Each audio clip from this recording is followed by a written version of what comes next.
Bismillahirrahmanirrahim. Assalamualaikum warahmatullahi wabarakatuh. Alhamdulillah, alhamdulillahilladzi bi ni'matihi tatimmus shalihat wa bi dzikri asma'ihi tasdadu jamil khairati wal hasanat. Asyhadu an la ilaha illallah wahdahu la syarika lah wa rabbuna wa rabbul malaikati war ruhi wa rabbul ardi was samawat wa asyhadu anna muhammadan abduhu wa rasuluhu alladhi sahibu syafa'at. Allahumma salli wa sallim ala hadzal nabiyil karim. Allahumma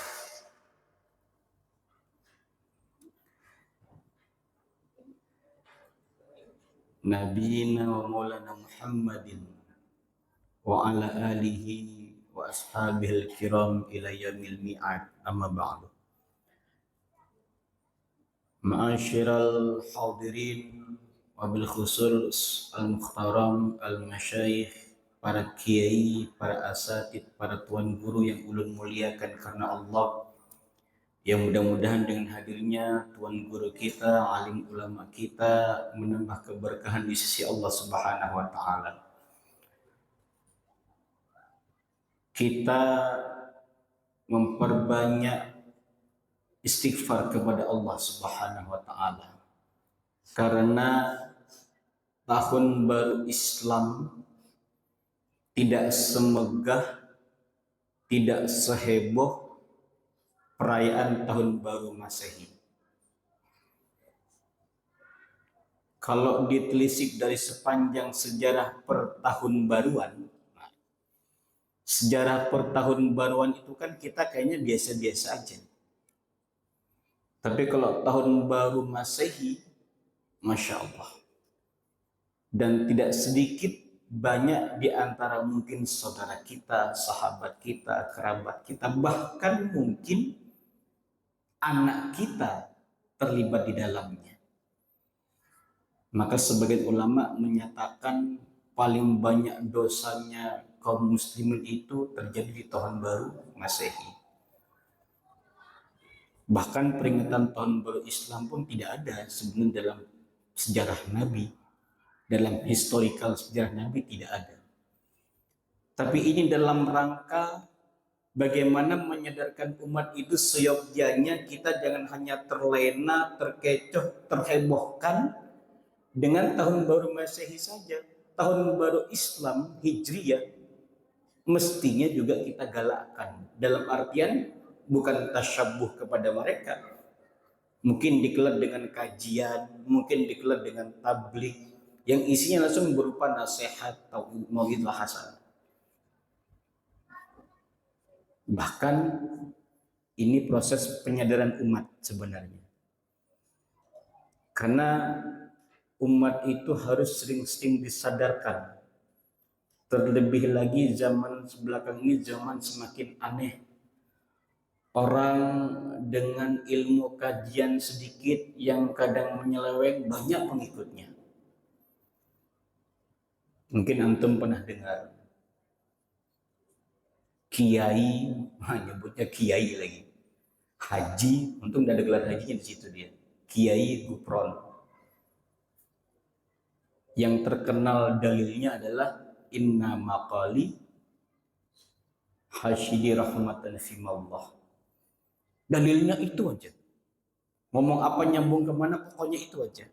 Sebenarnya tamparan buat kita.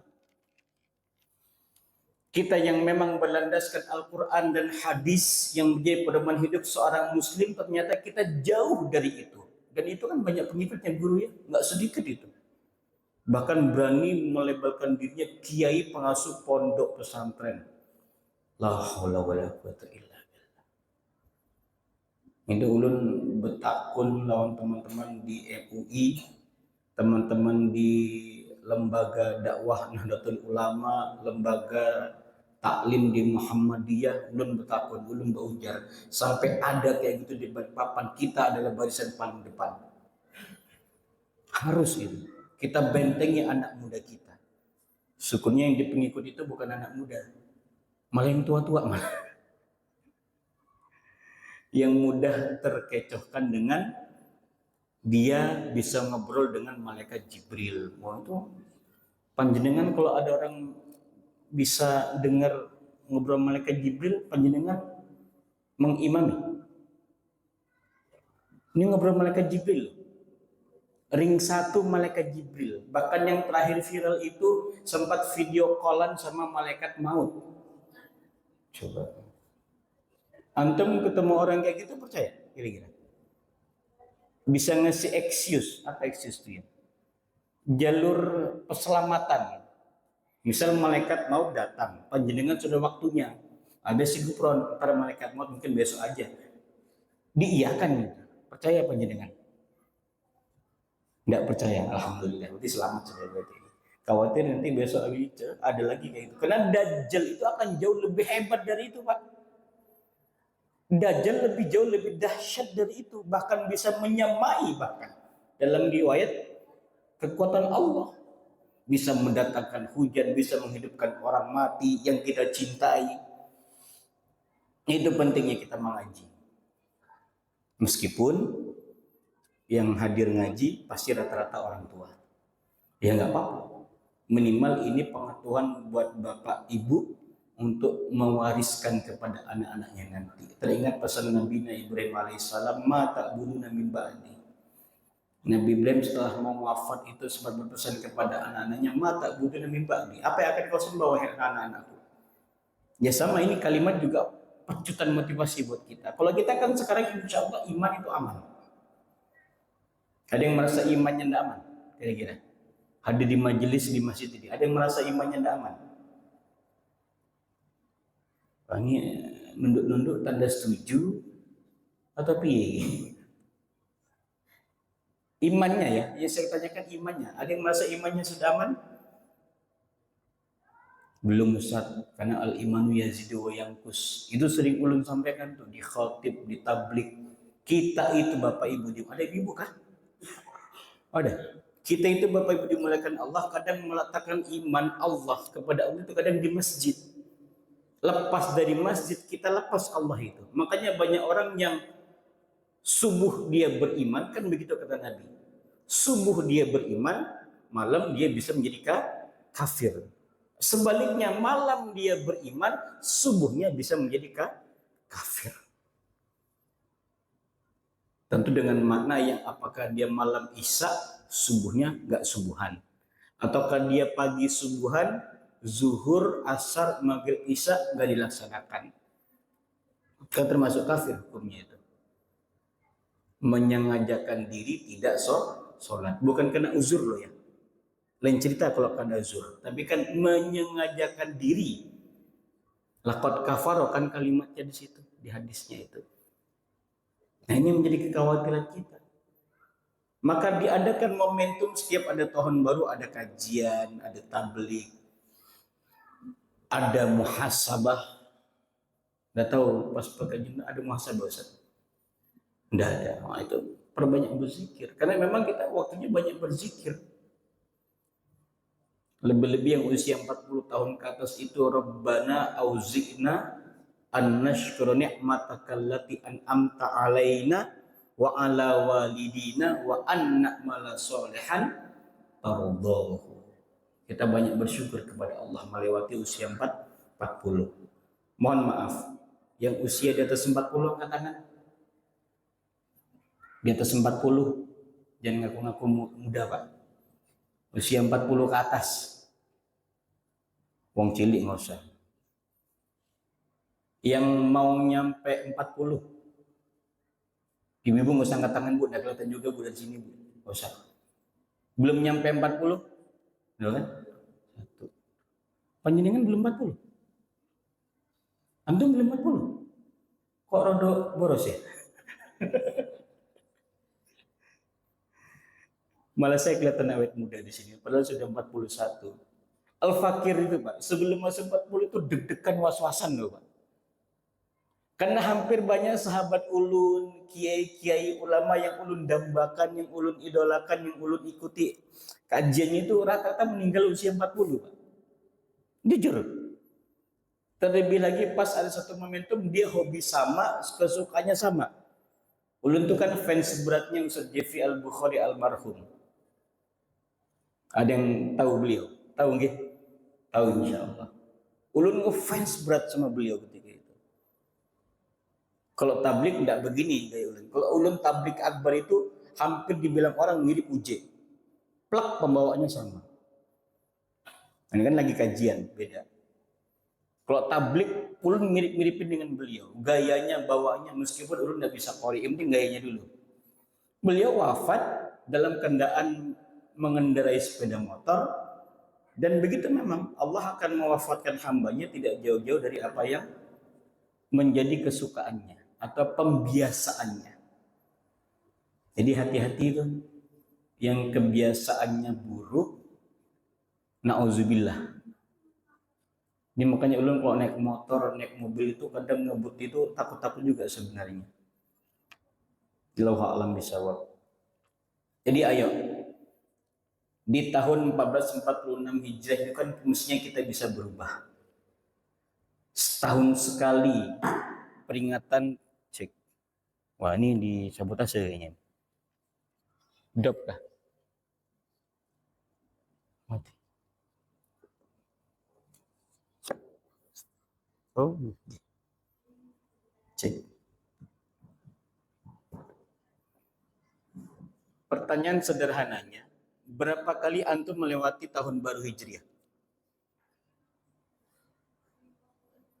Yang usia 40 tahun ke atas, kayak kami pribadi, kalau dihitung ukuran dengan usia baliknya seorang muslim, mukallaf, jatuhnya taklif, dia rata-rata kan umur 10 tahun. Berarti kalau usia sekarang 40, kita sudah melewati momentum tahun baru Hijrah itu 30 kali. Ya, karena setahun sekali. Usia itu kan hitungannya jangan ikut milad antum, itu bukan ngikut di masehinya. Milad antum itu ngikut di hijriyahnya. Dan di hijriyah kita itu lebih tua setahun. Normatif usia masehi sekarang 40, berarti di usia hijriyah 41 tahun. Yang repot itu usia sekarang 62 secara masehi, maka hati-hati. Karena secara hijriyah usianya berapa? 63. Jatahnya selesai berarti. Nah, pertanyaannya yang paling sederhana, berapa butuh puluhan kali tahun baru, pergantian tahun baru untuk bisa menyadarkan diri ini? Ini paling sederhana itu. Nah, kalau yang kai-kai ini insya Allah mana aja sudah ini kayaknya ini. Siap aja kayaknya. Siap aja kan kai? Kai antum panjenengan. Siap aja kan? Hah? Siap? Mau tuh siap sudah beliau. Yang muda-muda siap? Siap apa dulu Ustaz? Siap nikah? Ya, enggak juga. Siap wafat? Belum siap. Ustaz? Antum hafiz loh, mesti lebih siap. Banyak amalannya. Kalau kulo ditanya belum siap, pantas gitu loh ya. Namun yang dalam kehidupan itu kan siap tidak siap harus dijalanin kan. Makanya kalimat dalam surah Al-Mulk itu, Tabarakallahu biyadihil mulku wa wala kulli syai'in qadir. Alladzi khalaqal mauta wal hayata liyabluwakum ayyukum ahsanu amala. Liyabluwakum itu dalam ilmu kaidah bahasa Arab, lamnya lam pasti, iya-nya itu fi'lul mudhari yang akan terus berlangsung, berkontinu, berkesinambungan. Makanya kalimatnya liyabluwakum pasti akan terus menguji di tafsirannya itu. Apa yang diuji? Hamba-hamba Allah. Kategori mana yang diuji? Ayyukum ahsanu amala. Siapa di antara hamba-hamba Allah itu yang paling banyak perbuatan baiknya? Bukan sekedar baik loh ya. Paling banyak perbuatan baiknya. Dan ini akan mengantongi kita, menjadi bekal buat kita menghadap Allah nanti.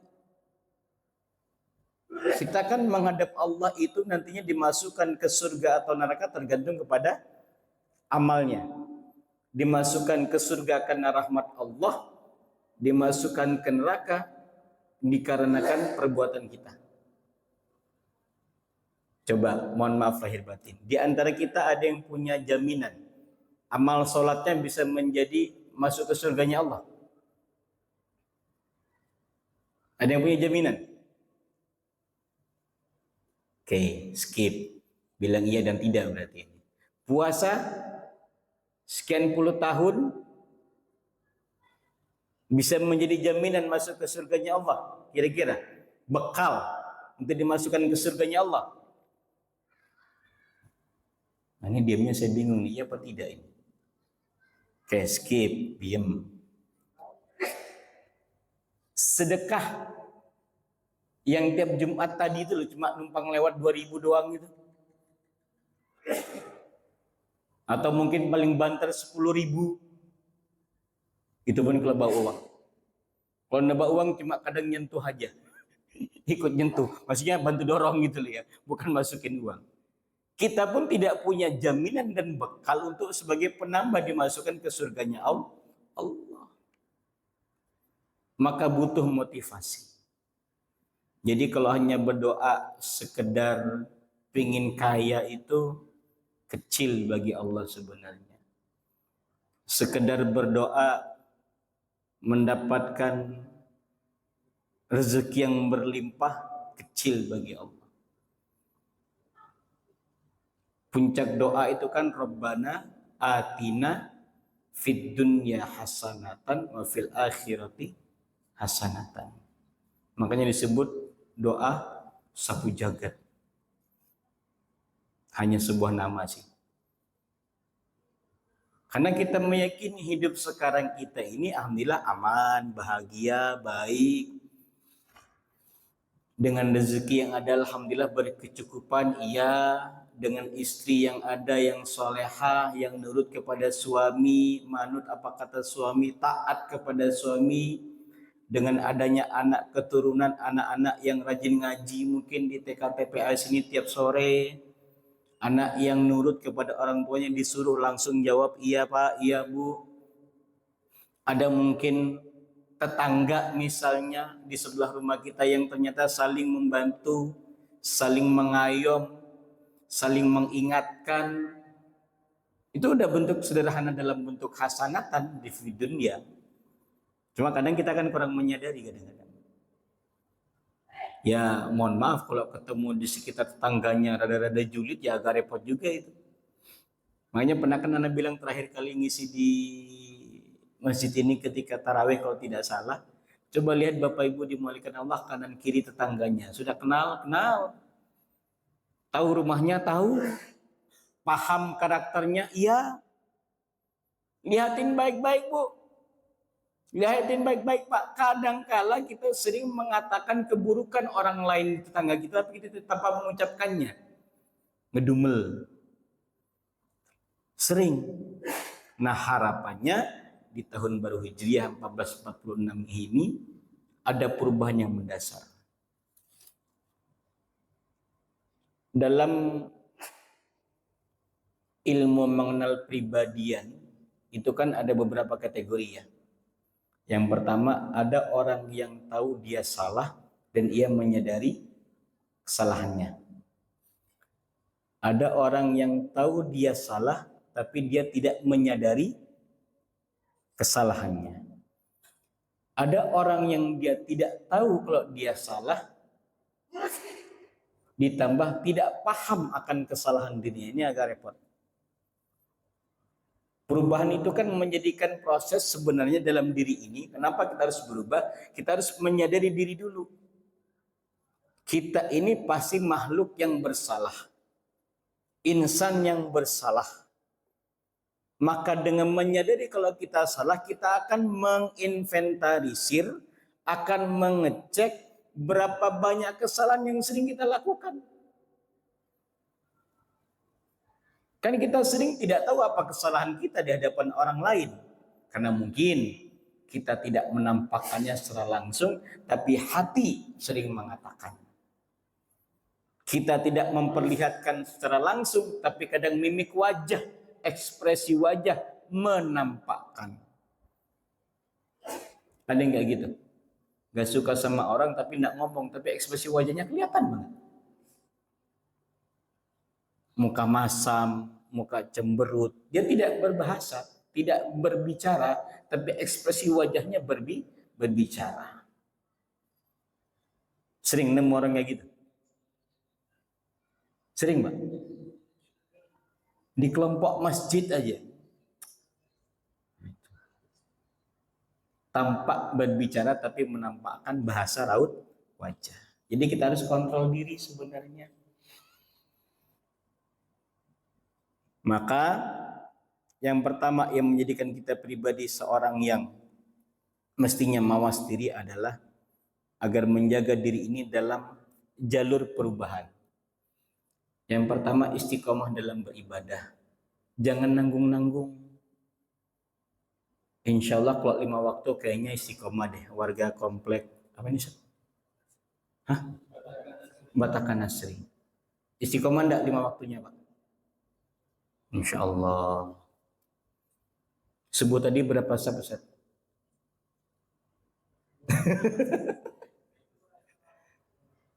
Kalau subuh nggak ada alasan loh, Pak. Mohon maaf lahir batin, subuh nggak ada alasan loh. Kalau siang oke lah, mungkin ada yang di kerjaan, gitu. Ya kan? Asar sibuk, macet di perjalanan. Ya. Maghrib kadang-kadang alasannya capek, keuyuhan. Isaknya dimaklumin karena ketiduran. Subuh dimaklumin karena kesiangan. Bukan belum bangun, belum bangun mati, Pak. Is dead kok belum bangun, kesiangan. Kita mau istiqomah, kadang mengistiqomahkan diri itu agak susah sebenarnya. Ada salah satu doa yang diajarkan guru kami itu, Rabbana jamilna bil afiyati wassalamah wa haqqitna bit taqwa wal istiqomah. Dan kuatkan kami dalam hakikat keistiqomahan. Istiqomah itu kan dalam urusan kebaikan ya. Belum pernah al-fakir melihat dalam urusan keburukan itu istiqomah. Maling terus. Nyopet terus. Apa lagi, Pak? Ngegosip terus. Itu istiqomah enggak ada kayaknya. Pasti istiqomah nilainya pasti kebaikan. Salat, istiqomah. Dan pasti istiqomah itu pasti akan meningkat, tidak pernah menurun. Panjenengan kalau sholat, meskipun istiqomah, misalnya hari ini tepat waktu, tahu-tahu besok tidak tepat waktu, berarti nggak istiqomah berarti. Nah, yang menjadikan dia istiqomah itu kapan? Dia tepat waktu, apa nilai tambah istiqomahnya? Lebih datang lebih awal menuju ke masjid. Kalau perlu, kalau kalian ustadz ini kalau perlu. Karena orang yang datang lebih awal ke masjid itu masih banyak pahala-pahala yang bisa diambil. Ngaji dulu mungkin. Atau wiritan dulu mungkin. Atau zikiran dulu mungkin. Nah itu. Jadi jangan bilang istiqomah kalau besok. Berarti besok nih ya. Ini kan insya Allah aman ini. Subuh, zuhur, asar, maghrib, nanti isya aman kita ini di sini. Nah nanti besok panjenengan ngukur sendiri indikator-indikator yang istiqomah tadi itu besok bertambah baikkah atau menurun. Tadi Jumat, ya Jumat tadi kan, tadi ada sedekah kotak infak lewat ngisi misalnya. Saya enggak ngurusin berapapun nominalnya gitu. Nah nanti di Jumat depan atau besok pagi atau besok hari panjenengan juga sedekah lagi, meskipun tidak di kotak amal di masjid ini, di tempat lain misalnya, nanti antum istiqomah dalam sedekah. Jangan cuma karena momentum mengambil pahala Jumatnya, Yaumul Azim, Yaumul Mubarakah, Jum'ah Mubarakah, ngambil itu besok-besoknya enggak. Ya kalau Jumat depan hidup lagi, kalau enggak hidup, terkendala lagi kan. Padahal dalam hadis Riwayat Imam Muslim itu kalau tidak salah, Al-Fakir pernah dengar, Allah itu akan mengirimkan dua malaikat, setiap masing-masing malaikat akan mendoakan bagi hambanya.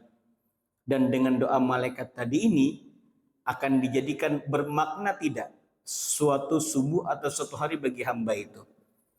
Malaikat yang pertama akan berdoa, Allahumma a'ti munfikan khalafan. Ya Allah ya Rabb, kalau seandainya orang itu bersedekah di hari itu, berinfak di hari itu, gantikan dengan yang paling terbaik apapun yang dia sedekahkan. Malaikat yang pertama. Malaikat yang kedua berdoa kepada Allah, Allahumma a'ti mumsikan talafan. Kalau dia bakhil, pelit, medit, sekek, ambil apapun yang dia paling sayangin ya Allah. Nah itu. Ya Ustaz, bagaimana caranya setiap subuh sebelum subuh kita bersedekah? Sekarang kan dipermudahkan dengan digital, dengan teknologi, dengan aplikasi. Lewat yang punya mobile banking, ada kan yang sedekah mobile banking biasanya ada. Nah semuanya banyak, 10 juta aja. Bangun masjid misalnya. Jadi mungkin juga sebagai sebuah pembaharuan itu Ustaz. Jemaah kalau subuh itu misalnya misalnya aja mau kita berhusnuzon. Misalnya nggak sempat ngejar waktu subuh ke masjid misalnya. Tapi kan di sini antara azan ke iqamah kan agak panjang Ustaz ya. Kasih waktu agak panjang. 10 menit kayak kalau nggak salah. 10 menitan. Itu agak panjang, kurang baik apa pengurus masjid ini? Ngasih waktu antara azan ke iqamah.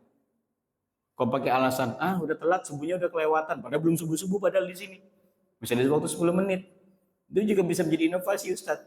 Yang mau sedekah lewat kris ya, misalnya. Pasang tempel di barcode-nya itu, boleh. Memudahkan jamaah, memudahkan umat dalam rangka berbuat kebaikan. Coba, bisa kira-kira? Ya, tunda memang kalau belum ada ya udah sebelum subuh naruh di situ. Berapapun Pak. Ya. Istiqomah dalam beribadah. Yang rajin duha walaupun tiap hari per 2 rakaat enggak apa-apa tapi istiqomah. Ketimbang sekali duha 12 rakaat besoknya absen. Terkadang niat duha ini tergantung kepada niatnya sih Ustaz. Memang pahala duha itu kan untuk membuka pintu rezekinya Allah SWT. Ada seorang teman itu satu hari saya kaget. Ente tumben duha. Kenapa? Biar bertambah rezeki, jadi orang kaya, mau nikah lagi. Oh, gitu ya? Iya. Terus hari itu, besok dia rajin tuh Pak, 40 hari itu. Nggak tahu amalan dari mana 40 hari rajin, dia kurang paham juga itu. 40 hari dia Pak. Dan memang bertambah itu. Hartanya bertambah. Selesai 40 hari itu, hartanya bertambah, rezekinya lumayan makin berlimpah, dan keniatan mau nikah lagi itu dia sampaikan kepada ulun. Saya, opo, doakan saya besok diterima. Apa ya? Diterima restu sama istri. Oh, jadi tak gitu kan. Tapi ternyata kodarullahnya yang mau dinikahin itu janda, mohon maaf gitu, janda, tapi istrinya tidak setuju. Makanya kata para penghulu itu, jangan berobsesi untuk menikahi janda tapi menjandakan istri sendiri. Jadi memang harus butuh keterbukaan. Bukan dia melawan syariat Allah, poligami ajaran Allah, bukan. Tapi konsepnya yang saling diterapkan. Tapi manjur juga tadi duhanya sebenarnya. Ada juga temannya gitu, yang teman-teman di proyek, kencang Pak duhanya Pak. Sedekahnya kencang. Temen-temenin ente sedekah sampai puluhan juta. Iya biar goal proyek. Masya Allah. Ya mungkin ini syarat mengetuk pintu langit. Allahu a'lam bishawab. Mudah-mudahan. Tapi hakul yakin, saya yakinnya kalau memang niatnya, nawaitunya lillahi ta'ala, mudah-mudahan Allah kabulkan. Tapi kalau nawaitu cuma tujuan duniawi semata, kan ada hadisnya itu kan, lidunya yusibuha awimro'atin yungkihuha. Kalau cuma mengejar urusan dunia, dikasih sama Allah. Tapi dunia doang. Pahala akhiratnya nggak dapat. Di hadis Arba'in An-Nawawi itu kan jelas itu. Di yang pertama Ustaz ya. Berapa banyak orang mengerjakan amalan urusan dunia, berapa banyak orang mengerjakan urusan akhirat, tapi nyatanya hanya dihitung urusan dunia belaka. Dan tidak sedikit dari sekian banyak orang mengamalkan urusan dunia, malah mendapat ganjaran pahala akhirat bergantung kepada nawaitunya. Apa niat yang disematkannya. Ini menjadi motivasi buat kita insya Allah. Bapak dimuliakan Allah SWT.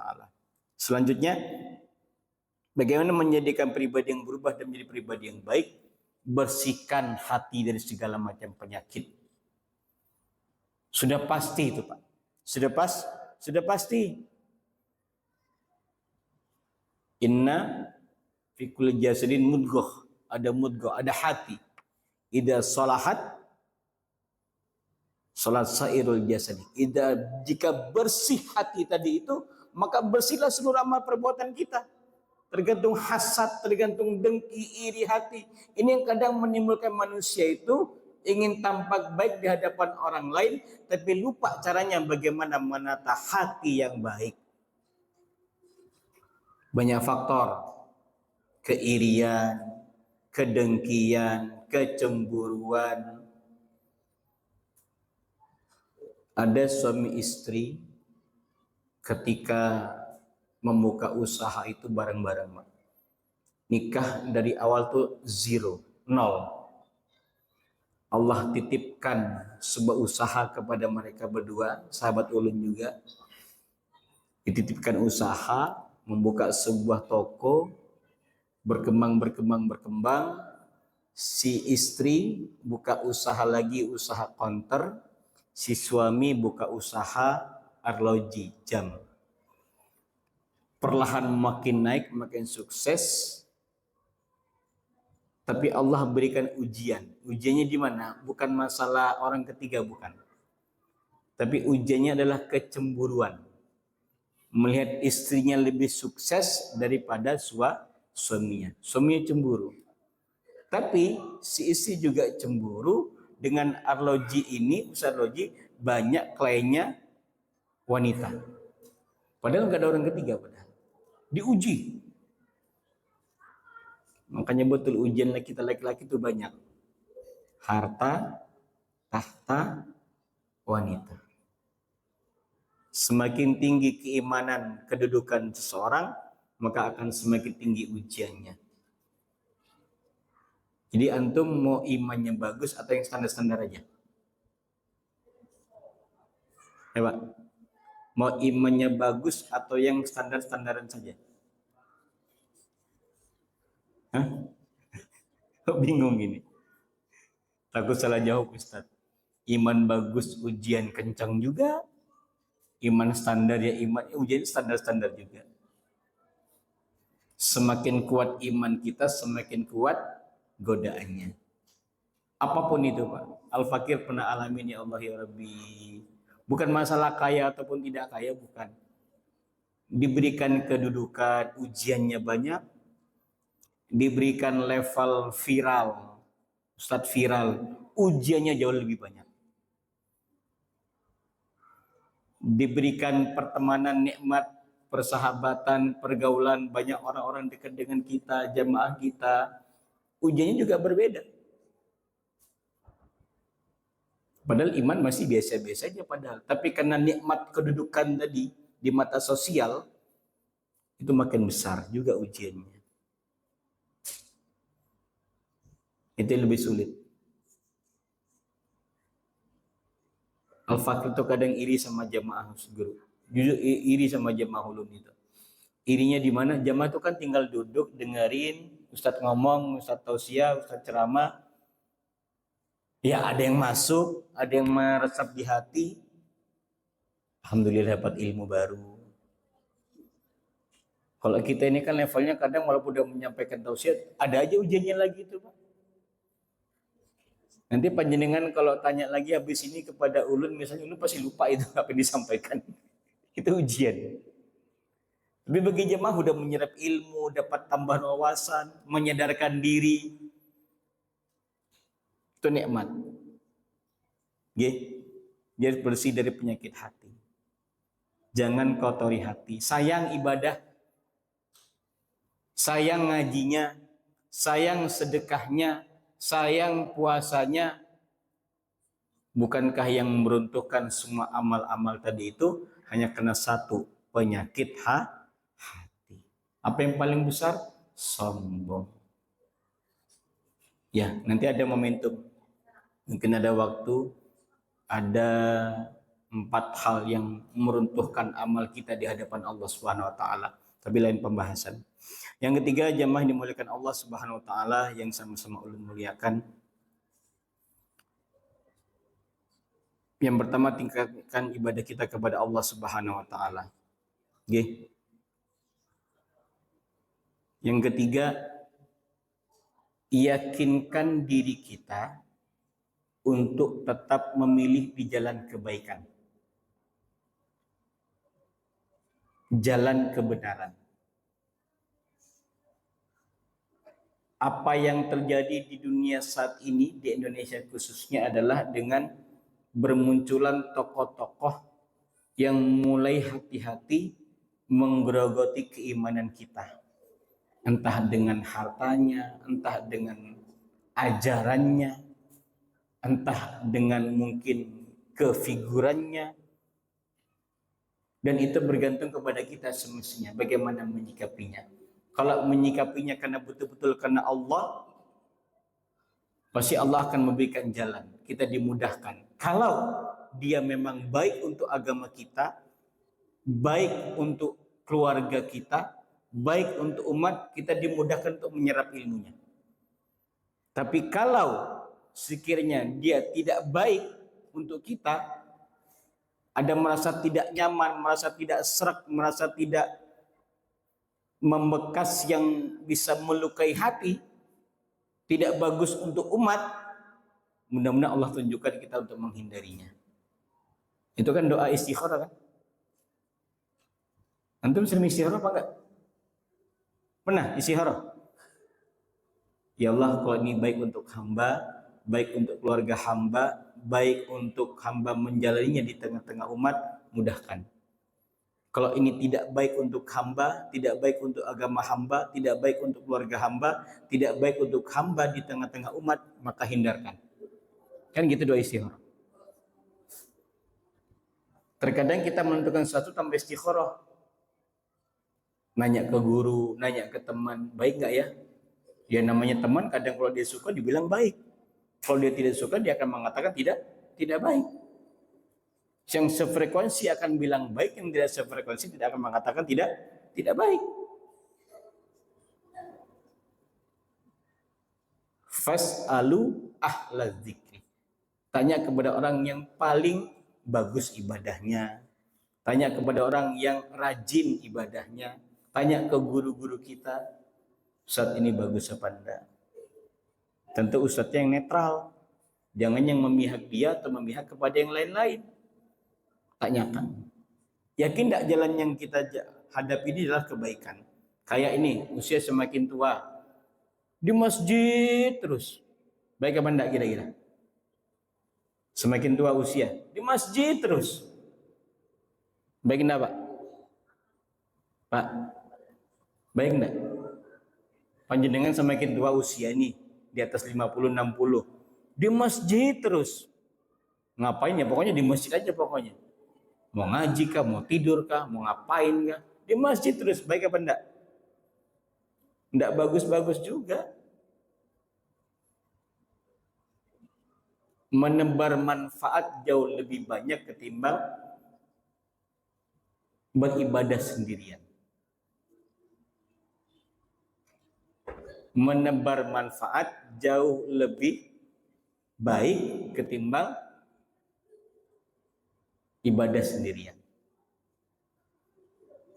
Karena kita makin tua, mau wafat itu, makin ingin banyak orang yang mengantarkan kita ke pemakaman. Makin ingin banyak orang yang menyaksikan kita ini adalah orang yang banyak berbuat kebaikan. Baik saja tidak cukup, tapi banyaklah berbuat kebaikan. Betul, pergilah ke masjid sampai tua. Jangan nunggu tua baru mau ke masjid. Jadi ulun ini husnuzon. Bapak-bapak yang tua ini pasti dari mudanya rajin ke masjid ini.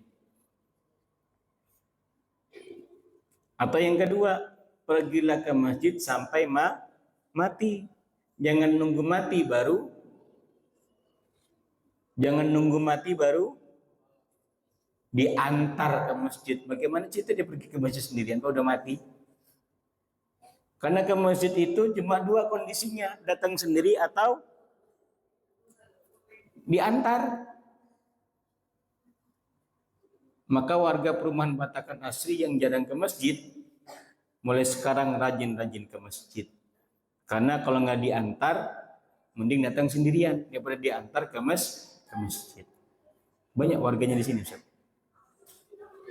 Banyak. Hah? Banyak. Alhamdulillah. Jumatan tadi banyak. Alhamdulillah. Husnuzon yang mungkin banyak di kerjaan. Yang keempat, yang paling penting, hadirin dimuliakan Allah, lepaskan diri dari hutang dan riba. Ini penting juga ini. Panjenengan kalau banyak hutang, apalagi maaf masalah riba itu susah untuk beribadah itu, Pak. Susah. Apalagi untuk membersihkan hati. Karena kalimatnya jelas. Riba itu akan banyak menghapus segala macam apapun yang kita punya. Merusak kadang keluarga, merusak hubungan suami istri. Di antara sekian banyak mudaratnya. Kalau ada hutang sebelum wafat cepat-cepat dilunasin. Makanya kan setiap kalau ada yang meninggal itu kan mohon kepada jamaah, kalau ada dari sahibul jenazah almarhum almarhumah, jika masih ada yang hutang, mohon bisa menghubungi ahli warisnya. Kenapa? Karena ini sampai dibawa ke akhirat di hadapan Allah Subhanahu wa taala. Itu hutang yang, apalagi hutang yang bersifat gosip, gibah, banyak-banyak minta maaf. Makanya orang kalau berangkat umroh, berangkat haji itu kan pasti ngundang itu, walimatus safar itu. Jamaah mohon maafin saya mau berangkat umroh, berangkat haji. Karena kayak orang mau meninggal kan, orang berangkat umroh dan haji itu ibaratnya sebagai orang yang mau wafat. Dia akan pergi menghadap panggilan Allah. Kalau ternyata qadarullah memang wafat, ya selesai. Kalau ternyata kembali lagi ke tanah air, alhamdulillah. Maka dengan harapan dia berubah dengan predikatnya umrah makbulah atau hajat mabruron. Jadi yang kemarin turun dari haji, habis menunaikan ibadah haji, jangan langsung minta mentang-mentang dipanggil Pak Haji. Karena belum tentu juga hajinya mabrur. Indikatornya mudah, semakin rajin ke masjid, semakin rajin beribadah, semakin baik kepada warga tetangga kanan kiri, semakin rajin untuk memberikan dampak manfaat kepada orang lain, bukan untuk menampakkan ketinggian strata sosialnya dengan setelah naik haji, bukan, tapi untuk menampakkan rasa bersyukurnya dia kepada Allah bisa dimampukan ibadah haji. Ya mudah-mudahan yang sudah haji angkat tangan. Langsung nggak berani angkat tangan. Yang belum berangkat umroh angkat tangan. Loh, nggak ada yang angkat tangan juga, nggak ada yang mau berangkat umroh ini. Masya Allah. Mudah-mudahan ya sebelum wafat disempatkan oleh Allah, ditakdirkan oleh Allah bisa melihat Ka'bah dan makam Rasulullah SAW. Wah, paling kencang aminnya. Sama. Biarpun yang pernah berkali-kali umroh, berkali-kali haji, pasti ada kerinduan mau ke sana terus. Jangan yang berangkat, yang dimimpikan aja. Dimimpikan bisa bertawaf, bisa di raudhah, dimimpiin toh, itu pingin betul dimimpiin lagi. Apalagi yang betul-betul kesampaian. Maka jangan putus asa. Bersihkan dulu dari hutang, dari riba. Yang kelima, hadirin muliakan Allah Subhanahu wa taala, agar kita menjadi pribadi yang insya Allah berubah di hadapan Allah, bisa membawa kebaikan pastinya di sisa akhir hidup kita. Akhir hidup kita adalah perbagus kebermanfaatan kita bagi orang lain. Artinya secara kemampuan, kalau bukan finansial ya mungkin secara materi, kalau bukan materi tidak sanggup secara tenaga, kalau secara tenaga tidak sanggup secara pikiran, kalau semua tidak sanggup ya menengahi. Diamnya kita itu pun akan menjadi solutif bagi orang-orang yang bermasalah kadang-kadang, atau sebuah permasalahan di tengah-tengah umat. Diamnya aja kita itu menjadi kebermanfaatan sebenarnya, daripada kita ikut nimbrung tapi tidak memberikan dampak yang baik. Kan begitu fenomena zaman sekarang. Ada kasus apa terbaru di sosmed muncul, tring, misalnya, dengan cukup melihat, oh ya sudah. Kalau itu hal baik kita ucapkan alhamdulillah, kalau itu hal buruk ucapkan astagfirullah. Mudah-mudahan membawa kebaikan untuk kita semua, insya Allah. Pesan terakhir ulun yang bapak-bapak terutama, ada ibu-ibu juga alhamdulillah, sebelum bapak ibu wafat pesan ke anak-anaknya, nah siapkan kain kafan yang terbaik, jangan ngandalin padu kipayah meskipun ada, gitu saja. Tapi pesan ke anaknya, siapkan kain kafan yang terbaik. Nah, pas dimandikan, kamu yang mandikan. Kalau bapak meninggal, gak ada anak laki-laki, mantunya atau cucunya mungkin yang sudah balik. Kalau yang meninggal perempuan, gak ada anak perempuan, mantunya yang perempuan atau anaknya perempuan lebih afdol. Nah, kafani. Nah, sholatkan. Nah, hantarkan ke pemakaman terakhir. Nah, kamu yang membuka ikatan di kain kafan, di kepala dan di kaki, dan menyentuhkan kaki dan wajah bapak ibu ke tanah. Bapak pernah dengar pesan ini? Pernah dengar atau belum? Sampaikan wasiat ini, Pak. Karena 3 hal ketika kita wafat, yang terakhir apa? Waladun solihun yada'ulah. Bagian D-nya di situ, Pak. Al-Fakir pernah menjadi fardu kifayah di perumahan keren di Balikpapan itu. Bapaknya sakaratul maut, sudah meninggal, mau diproses pemandian, dia buka IG live. Guys, tolong ya guys, ini bapakku mau meninggal nah guys. Bapakku mau dimandikan, tolong doanya, tolongnya, kayak gitu. Itu anaknya, anak kandungnya. Kalau panjenengan di posisi itu kayak apa kira-kira? Oke, titip pesan buat anak-anaknya. Karena ulun mengalami itu. Alhamdulillah, mudah-mudahan kita dimudahkan oleh Allah SWT untuk menjadi pribadi yang bisa berubah di hadapan Allah, terkhususnya di hadapan baginda Nabi Muhammad SAW dan di hadapan manusia seluruhnya, dengan banyak memberikan manfaat kepada orang lain, insya Allah.